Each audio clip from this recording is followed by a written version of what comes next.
Provavelmente você já abriu um sorriso no rosto simplesmente porque viu alguém sorrir.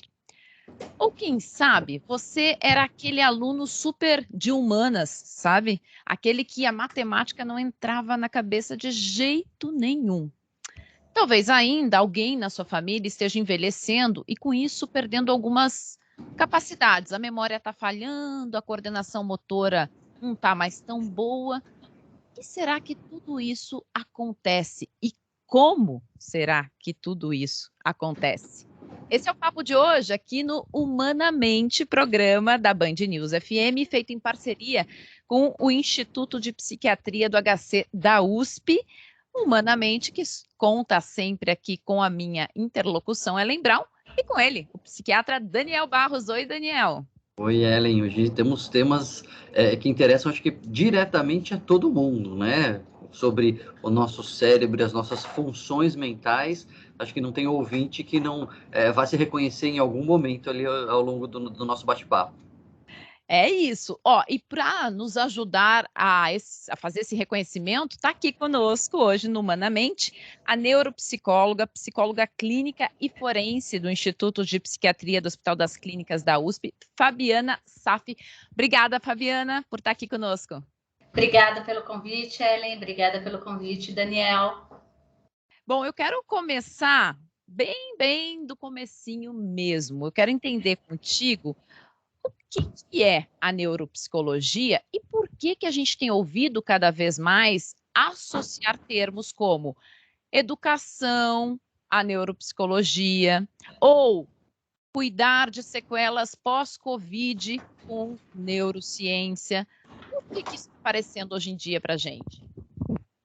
A neuropsicologia, ela estuda o funcionamento, a representação do funcionamento do cérebro no comportamento humano. Então, as nossas ações, elas são reflexo de ações do cérebro, né? E a neuropsicologia estuda justamente isso, é a relação entre o cérebro e o comportamento. Tá? Ela está mais em voga ultimamente, né? Justamente pela questão do Covid, pela questão educacional, mas principalmente atualmente pela questão do Covid. Tem muita gente reclamando de sequelas pós-Covid, sequelas que no início da pandemia a gente nem imaginava que elas pudessem acontecer, que é falta de atenção, falta de memória, dificuldade na organização do dia a dia, né, que é o que a gente chama das funções executivas. Tem alguns nomes específicos, mas tudo isso representa o que a gente faz no dia a dia, né? Por exemplo, a atenção é uma coisa que é o básico de tudo. Sem atenção você não tem nada. Tá? Sem atenção você não assiste uma aula, você não presta atenção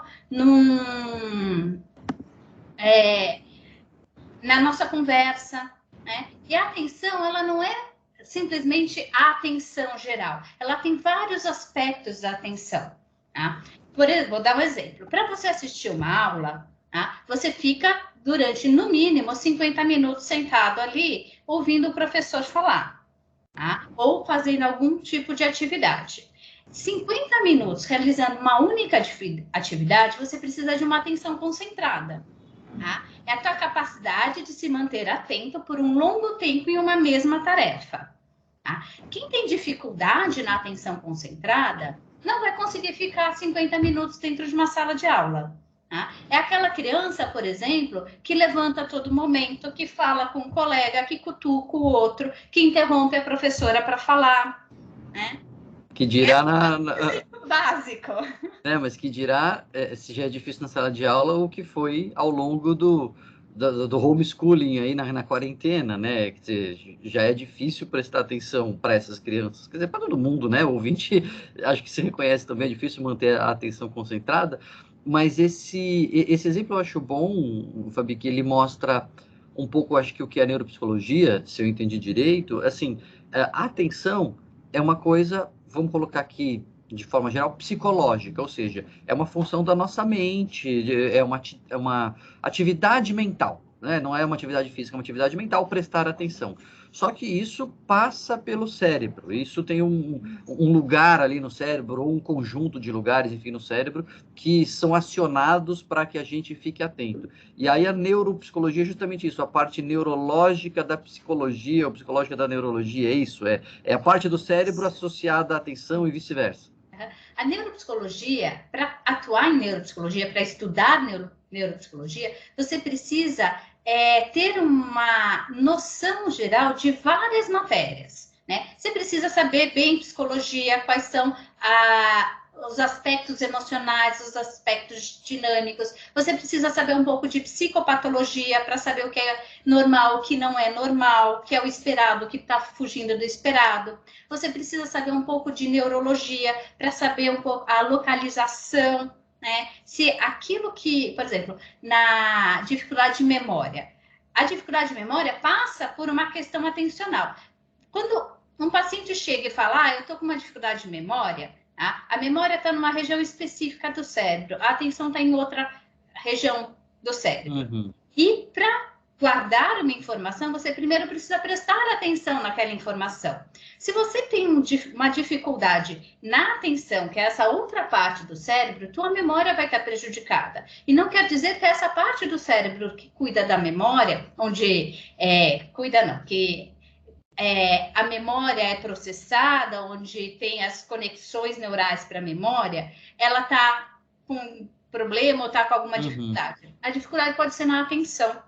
Por isso que é importante esse conhecimento interdisciplinar para você entender um pouquinho da neurologia, tá? Entender um pouquinho de neuroanatomia, tá? Entender psicopatologia, entender de psicologia para poder juntar tudo isso. Então, o neuropsicólogo, ele é um profissional que atua nessa área multiprofissional, na intersecção dessas diversas áreas. Deixa eu só aproveitar o gancho, Ellen, porque esse exemplo da atenção, da dificuldade de memória, ele é muito bom na prática, então muita gente vai se reconhecer, porque a queixa de, eu não estou lembrando direito das coisas, ela é muito comum. É muito comum, sim. Se a gente jogar uma pedra na rua, acerta a cabeça de alguém que não está lembrando direito das coisas. Assim, qualquer pessoa sente que a memória não está muito boa. Só que aí isso às vezes fica mais intenso. Aí a pessoa fala, será que eu estou com Alzheimer? Será que eu estou com demência? E etc.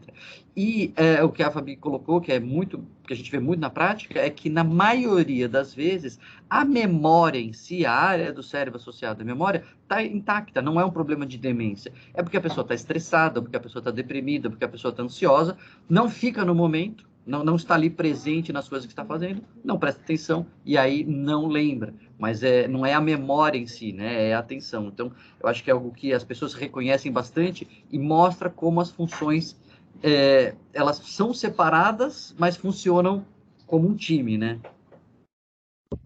Eu lembrei agora de um estudo que foi feito aí no Instituto Coração do HC, e aí era com uma neuropsicóloga, a Lívia Valentim, se não me engano, sobre sequelas do Covid. Ela pegou ali um pouco mais de 400 pacientes, ela tinha um jogo que ela desenvolveu, esse jogo ajudava a fazer o diagnóstico dessas sequelas pós-Covid, mas também o mesmo jogo ajudava no tratamento desses pacientes, e eram pacientes que reclamavam ou entre outras coisas, né, memória que não estava mais tão boa, algumas dificuldades para retomar atividades feitas antes do Covid. E aí, com base nesse estudo dela, que eu queria te perguntar, a gente pode dizer que a neuropsicologia, de certa forma, faz uma espécie de fisioterapia da mente da gente? Sim, é a reabilitação neuropsicológica, né? O processo de reabilitação neuropsicológica começa com uma avaliação neuropsicológica bem feita, justamente para discriminar um pouco isso que o Daniel falou, se o problema é na memória ou se é na atenção, e aí vão ter treinos específicos para estimular essa função, tá? Ou se o problema é na atenção, vamos focar na atenção, como a gente vai trabalhar a questão atencional do paciente. O problema não é na memória, mas no planejamento. A pessoa tem uma vida muito desorganizada, não consegue planejar as coisas, não consegue antever consequências. Isso são funções executivas. Então, a gente vai trabalhar essa organização, as funções executivas. Porque Uma pessoa que está muito atrapalhada, não se planeja, vai ter problema de recordar o que tem que fazer, porque ela está atrapalhada, e não por um problema de memória. Então, a reabilitação cognitiva é esse treino, realmente, para estimular essas funções, mas a gente precisa saber exatamente o que a gente tem que estimular. Tá? Então, a atuação do neuropsicólogo vai desde a avaliação neuropsicológica, uma coisa mais de diagnóstico, até a reabilitação neuropsicológica, que é o tratamento. Tem uma coisa que você estava falando, Fabi, ao longo aí da explicação de que a gente precisa fazer o diagnóstico, ver onde que é, na organização, por exemplo, né, nas funções executivas, as funções que ajudam a gente a executar as nossas tarefas. A neuropsicologia, pelo que eu entendi, ela é meio que um Mr. M, assim, ela mostra o bastidor de uma tarefa, porque eu penso assim, sei lá, a gente está acostumado a comer a macarronada lá, quem não cozinha, chega lá e vê a macarronada e tá gostosa e tal. Agora, para que aquela macarronada acontecesse, teve que separar o ingrediente, pôr num determinado momento, outro no outro momento, esquentar, esfriar, misturar e etc. Então, quando a gente vê, nossa, entreguei aqui o meu relatório para o chefe, eu preenchi a minha planilha, mandei o meu e-mail. Isso é o final, mas aí você teve que saber o que você precisava fazer, separar o que era importante do que não era importante, saber escrever, saber priorizar. E essa receita para a gente fazer as coisas é um pouco o trabalho da neuropsicologia, né? Ver onde é que está o problema, está na água, está no sal, está no óleo, está no fogo, mais ou menos isso, Fabi? Isso mesmo, né? A gente vai discriminar, por exemplo, a macarronada não saiu boa. Por que não saiu boa? Pôs muito sal, cozinhou demais. Então, a avaliação neuropsicológica vai tentar discriminar onde está a dificuldade, tá? Para depois trabalhar esta dificuldade. Perfeito. Só que acho que uma coisa que é importante falar é que a avaliação neuropsicológica não fala só das dificuldades também. Fala das potencialidades daquele indivíduo. Tá? Então, trabalha-se também reforçando coisas positivas, tá? Funções que estão preservadas, tá? Que ajuda a dar um suporte naquilo que não está tão bom. Por exemplo, a memória não está boa, né? Mas a atenção está boa, está tudo bom, mas a memória não está boa. Então, você vai treinar com o paciente o uso de uma agenda, tá? Você vai usar aquele paciente organizado, mas ele não está conseguindo lembrar as coisas. Então, treina com o paciente o uso da agenda. É um recurso que você vai dar para o paciente a partir de uma potencialidade dele, para ele poder suprir uma dificuldade. Então, a avaliação neuropsicológica não vai falar só aquilo que está ruim no paciente, vai falar aquilo que está bom também. Porque é baseando naquilo que está bom que a gente vai poder melhorar o que não está tão bom. Fabiana, você mencionou aqui, descreveu um pouco, né, para explicar o que era a atenção, aquele aluno que popularmente ficou conhecido por muito tempo como um aluno arteiro, aquela pessoa que não consegue parar quieta. E aí eu queria que você nos ajudasse, com base nesse exemplo, a entender um pouco o quanto esses conceitos hoje estão mudando. Quer dizer, que essa pessoa que não consegue prestar atenção tem um funcionamento que é um pouco diferente. A gente fala aí de cognição, é isso? A cognição são as funções cognitivas de modo geral, tá? E aí envolve atenção, memória, concentração, funções executivas, processo de aprendizagem, né? Antigamente tinha o aluno arteiro, mas a gente não sabe se aquele aluno arteiro de antigamente não é aquele paciente que tem um TDAH atualmente. Um déficit de atenção, né? Isso, um transtorno de déficit de atenção e hiperatividade. Né? Então, o estudo atual, o desenvolvimento do estudo sobre o cérebro e sobre a expressão do comportamento, mostra que talvez aquele aluno arteiro fosse um TDAH, mas não é todo aluno arteiro que é um TDAH. Mas todo aluno com TDAH é arteiro ou não? Às vezes existe o TDAH sem hiperatividade, tem aquele que fica assim, ó. Distraído. Olhando para o céu. A professora está falando, ele está pensando em outra coisa, mas ele não está agitado. Né? Que é um pouco o TDAH adulto. Tá? O adulto também tem um TDAH, só que o TDAH adulto, essa hiperatividade acaba se mostrando numa série de atividades que a pessoa faz ao longo do dia, ao longo da vida, né? É aquela pessoa que acorda 5 da manhã, vai fazer academia, volta, vai tomar café, vai trabalhar, sai com os amigos, se atola de trabalho, pode até se perder ali um pouco na questão do trabalho, é um workaholic às vezes. Tá? Uhum. Então, a hiperatividade no adulto não vai aparecer nessa agitação motora que aparece na criança. Né? Vai numa agitação mental. E aqui a gente está falando também de uma outra função, não sei se é uma função executiva, mas enfim, o que a neuropsicologia diz sobre essa inquietação? É o controle do impulso, é o freio, como é que chama o freio na neuropsicologia? É um pouco isso, a reação a estímulo, é tédio? O que acontece normalmente, do ponto de vista neuropsicológico, com essa hiperatividade, essa inquietação? Como a gente falou, você falou principalmente no primeiro bloco, Daniel, as funções elas são divididas, mas elas são interligadas. Então, essa pessoa sem freio, por exemplo, né, é uma pessoa que tem uma dificuldade de controle inibitório. O controle inibitório tanto é um aspecto da atenção, como um aspecto das funções executivas. Tá? O que é o controle inibitório? É aquela pessoa impulsiva que faz as coisas sem pensar.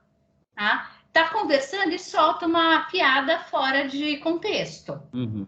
Tá? A professora está falando, ele fala junto com a professora e às vezes ele não se dá conta disso. Às vezes pode se dar conta, mas já fez o comportamento. Tá? Então, tem aquela pessoa com uma falha no controle inibitório que faz, reconhece que falhou. Desculpa, não vou fazer de novo. Mas aí lá está fazendo de novo, porque não tem esse freio. É uma falha no controle inibitório. Então, todas as nossas ações do dia a dia representam funções cognitivas. Uhum. Então, por exemplo, a gente está conversando aqui, aí a Ellen percebe que está com sede. Aí ela não está com água ali, mas está no meio da conversa e percebe que está com sede. Quando eu tiver um intervalo aqui, eu vou pegar água.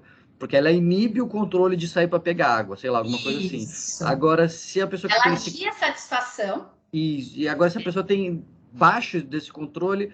tô com sede, quando ela vê, já está no bebedouro e largou a gente falando sozinho. É mais ou menos isso. Isso é um pouco mais de função executiva. Você adiar uma gratificação imediata para ter a satisfação depois. O controle inibitório é mais você inibir uma resposta automática. Uhum. Tá? É o joguinho, por exemplo, do tapão. Sabe a criança que está no jogo do tapão? Você vai pondo as cartas, vai pondo 1, 2, e aí tem que ficar esperando. Quando a carta que você fala, o número que você falar for o número da carta, você tem que bater. Uhum. Tá? Você está ali, o automático um impulso, é bater. Né? O impulso de bater. O impulso bater. Uhum. Tá? Mas aí você está segurando o teu impulso até vir o estímulo correto para você bater. Uhum. Tá? Muito bem.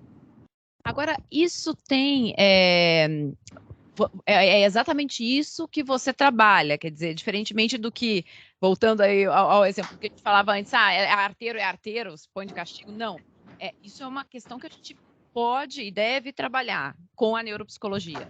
Sim. Né? É entender o que está fazendo com que essa criança seja arteira. É uma questão de TDAH? É uma questão emocional? Tá? É uma coisa que é muito importante. Muitas pessoas, quando aprendem neuropsicologia e quando vão procurar uma avaliação neuropsicológica, ficam muito presas às questões cognitivas. Tá? É atenção, é memória, é concentração, mas aspectos emocionais interferem nas nossas funções cognitivas e aspectos déficits cognitivos interferem nos nossos aspectos emocionais. Então, uma avaliação neuropsicológica bem feita envolve os dois aspectos. Tá? Você tem que avaliar a parte cognitiva e tem que avaliar a parte emocional. Essa criança arteira pode não ter um déficit de atenção, mas pode ter uma questão emocional que está fazendo com que ela tenha esse comportamento. Tá? Ou, indo por um outro exemplo, uma pessoa, um idoso, que está começando num processo demencial. Tá? O processo início do processo demencial, o que é a demência? É perder algumas funções cognitivas, é realmente ficar mais esquecido, mais atrapalhado, não conseguir render tanto como rendia, tá? E isso acontece de modo gradual, não é de um dia para o outro, uma demência de Alzheimer, por exemplo. Tem algumas demências que acontecem de um dia para o outro, por um acidente vascular cerebral, por exemplo. Mas uma coisa gradual, né, uma doença de Alzheimer, ela vai perdendo pouquinho em pouquinho, e a pessoa vai se dando conta que ela não rende mais tão bem, que a memória dela não é tão boa. Né? Então, essas dificuldades cognitivas vão atrapalhar o emocional, porque ela começa a ficar deprimida, ela começa a ficar desmotivada. Então, a avaliação neuropsicológica não é só de aspectos cognitivos, engloba aspectos emocionais necessariamente. E às vezes a criança arteira, ela é míope até, às vezes, né? Ela é míope, ela é surda, e aí ela não presta atenção, ela é bagunceira e etc. E quando você vai ver, tem outras questões também, né? A avaliação, de fato, é isso. Cada função é diferente, mas na prática o time joga junto, né? E se tem uma parte que não está funcionando bem, o time todo sofre, né? E o que a gente sempre pensa é que primeiro a gente tem que descartar as causas orgânicas. Tem um bom processamento auditivo? Ela fez uma audiometria? Ela tem um bom processamento auditivo? Ela enxerga bem? Se passou no oftalmo para saber se ela está enxergando? Tá? Tudo isso foi descartado? Então tá. Então agora a gente vai fazer a avaliação neuropsicológica para saber o que é.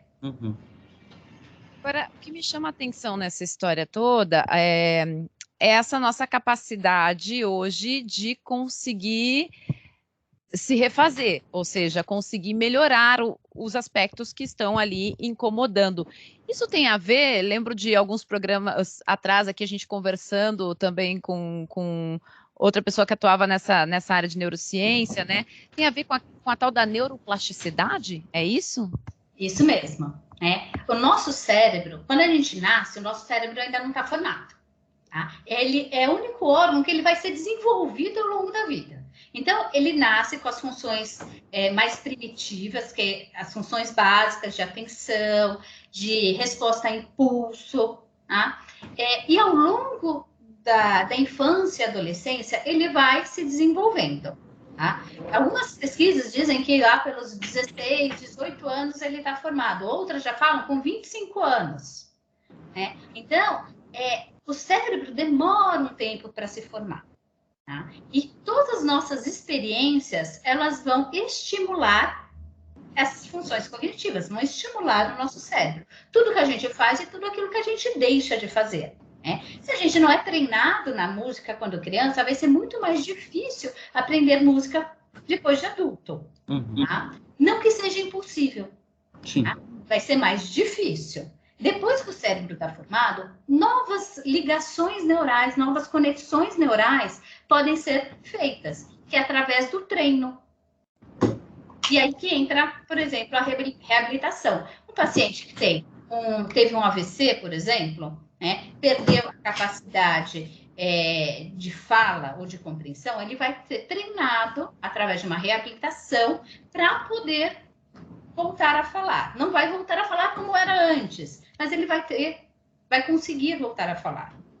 Tá? Então, essa é a neuroplasticidade. O nosso cérebro ele vai aprendendo o tempo inteiro. Quanto mais exposto ele é a um estímulo, mais fácil aquele estímulo, é mais fácil a gente aprender aquele estímulo, mesmo depois de adulto ou mesmo quando a pessoa é idosa.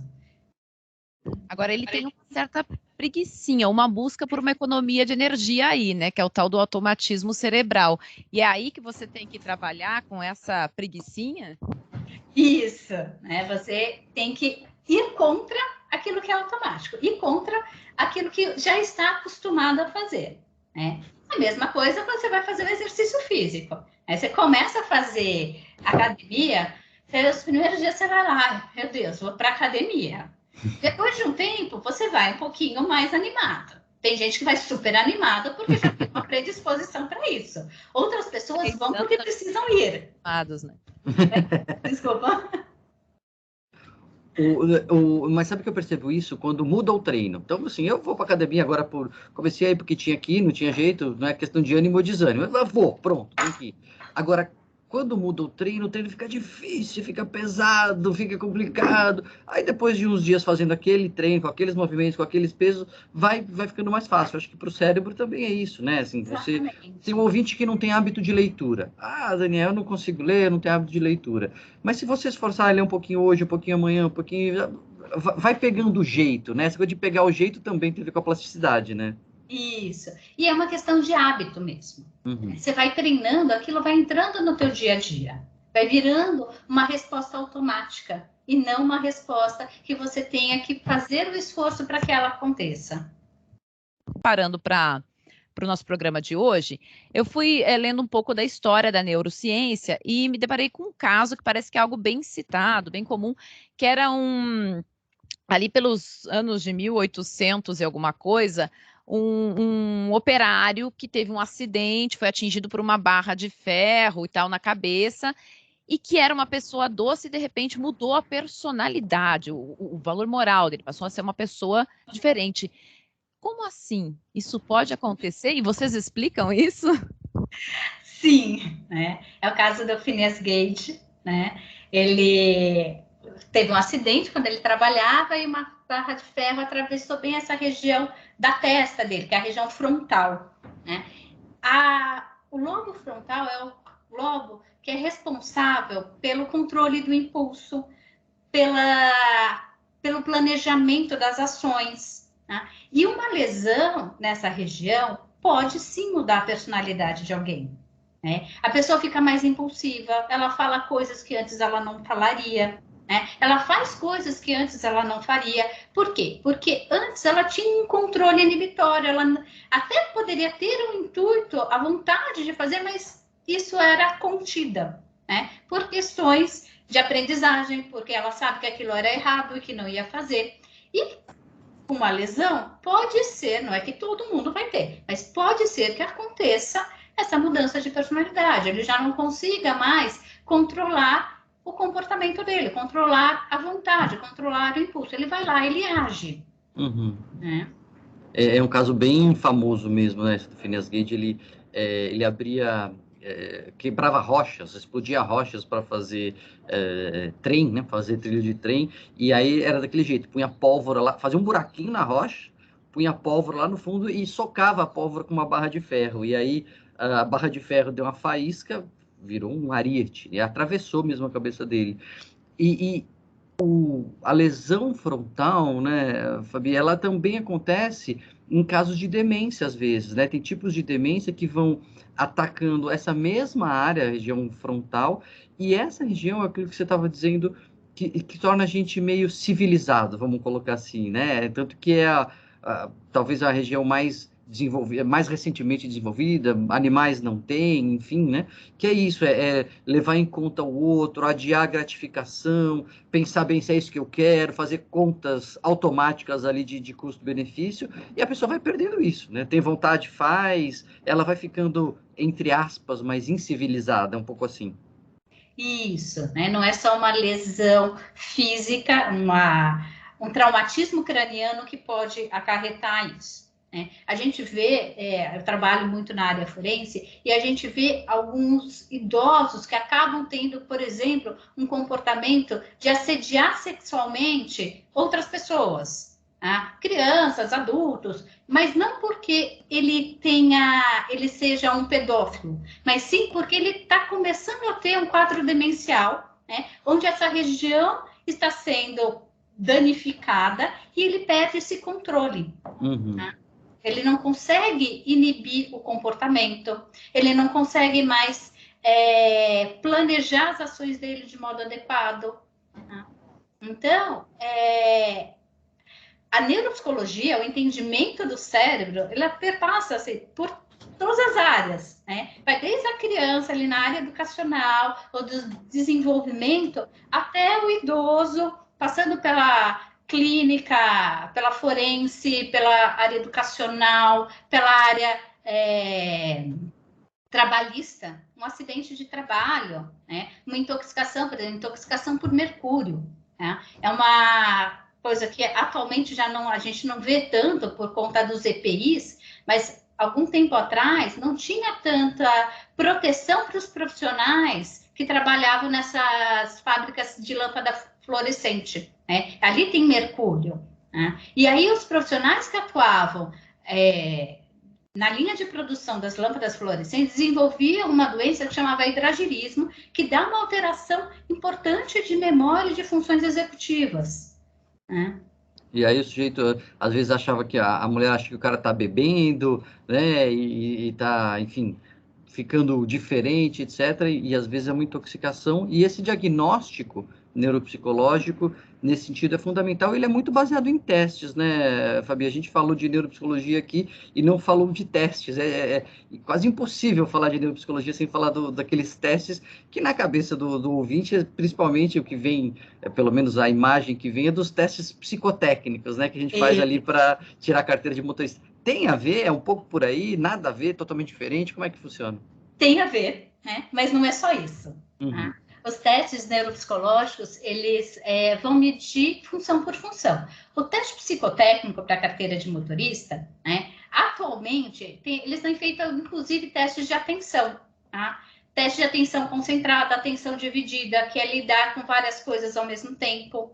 Teste de atenção alternada, você faz uma coisa, faz outra, volta a fazer o que você estava fazendo antes, né? Então, os testes, eles são uma medida padronizada para a gente ver esse comportamento, tá? Eles são aplicados porque a gente pode comparar o funcionamento daquele sujeito com a população geral e dizer se aquele sujeito está dentro do esperado, está acima ou está abaixo.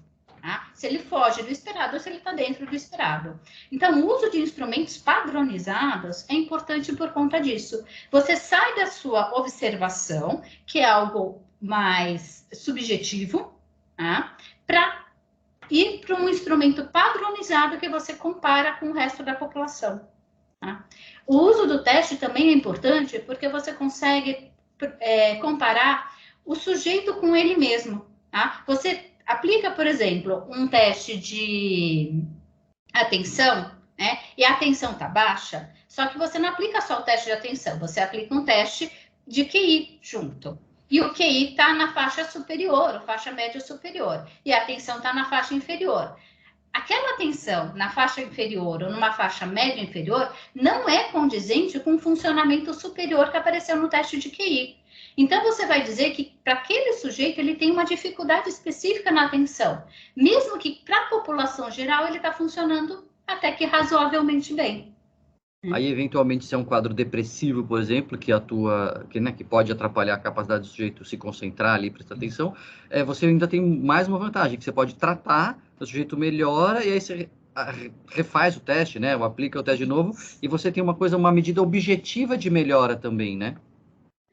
Você compara depois de, no mínimo, 6 meses, o ideal é 1 ano, né? Você refaz a avaliação e você vê a melhora ou a piora se for um quadro demencial. Uhum.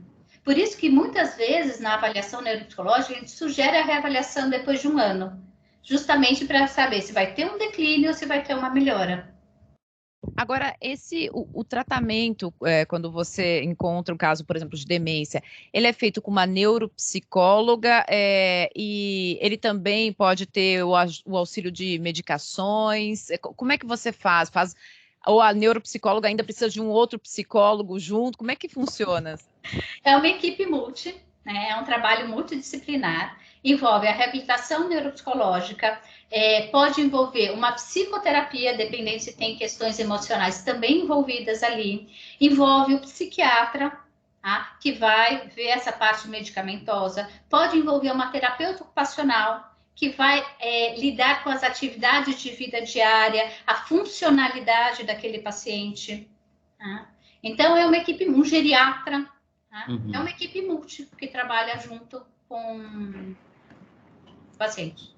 Essa diferença é bem importante, né, quando a gente pensa na neuropsicologia, porque ela fala assim, o paciente, o vovozinho, o idoso, ele vai precisar ver lá com o psicólogo, né? Passou no geriatra, passou no neuro, passou no clínico geral, e aí ele encaminhou para o psicólogo para ver essa parte aí, né? Essa parte aí que é uma coisa tão genérica. E aí pode ser uma avaliação neuropsicológica, que é tudo que a gente está conversando hoje, de entender quais são as funções que estão boas ainda, quais que já estão ruins, que precisa ser reabilitada, treinada e etc. Mas isso, apesar de ser feito por um psicólogo, por uma psicóloga, não é a terapia, né, Fabi? Que aí é entender a dinâmica do sujeito, como ele está inserido na família, os traumas ali, os perrengues que ele tem com a família, o que pode fazer com isso, como é que ele está lidando mesmo com esse próprio envelhecimento. Aí não tem nada a ver com a neuropsicologia, né? Aí é a psicoterapia que não é a mesma coisa, né? Não é a mesma coisa. Né? A psicoterapia vai lidar com esses aspectos emocionais, né? Considerando o terapeuta, que é neuropsicólogo, também considera esses aspectos cognitivos, mas vai lidar com esses aspectos emocionais, esses aspectos relacionais. Mas o mesmo profissional pode fazer as duas coisas? Então, eu faço a avaliação neuropsicológica, faço a reabilitação, mas também eu posso fazer a psicoterapia. No caso, eu não, porque eu não sou terapeuta, mas sim, o mesmo profissional pode fazer. Seria bom um outro profissional. É ideal, né? Porque cada um fica prestando atenção em outras coisas, né? Isso. Uhum. Cada um tem um olhar. Uhum. Né? Mesmo que saiba fazer terapia, saiba fazer reabilitação, você, quando vai trabalhar com aquele paciente, você tem um olhar para aquele paciente. Um outro profissional vai ter outro olhar. Né? Por isso que é importante ter outro profissional fazendo a terapia e um fazendo a reabilitação, por exemplo. Uhum. Vocês ficam de olho numa melhora da qualidade de vida desse paciente, porque uma vez que, imagino que no caso da demência, né, que você vai envelhecendo, a gente não tem como recuperar o que já foi perdido, ou tem? Tem como manter aquilo que ainda não foi perdido, tá? E treinar algumas funções para compensar. Eu acho que o exemplo da agenda, ele é muito bom, assim. Ele ilustra bem o que a gente está querendo dizer aqui. O paciente tá bom, esse aqui está com uma dificuldade realmente de memorização, por mais que ele preste atenção, o cérebro dele está com dificuldade de transformar aquilo em uma memória. Então ele se perde, ele fica confuso, ele não executa as coisas direito, etc., porque sempre confiou na memória e agora a memória está ruim.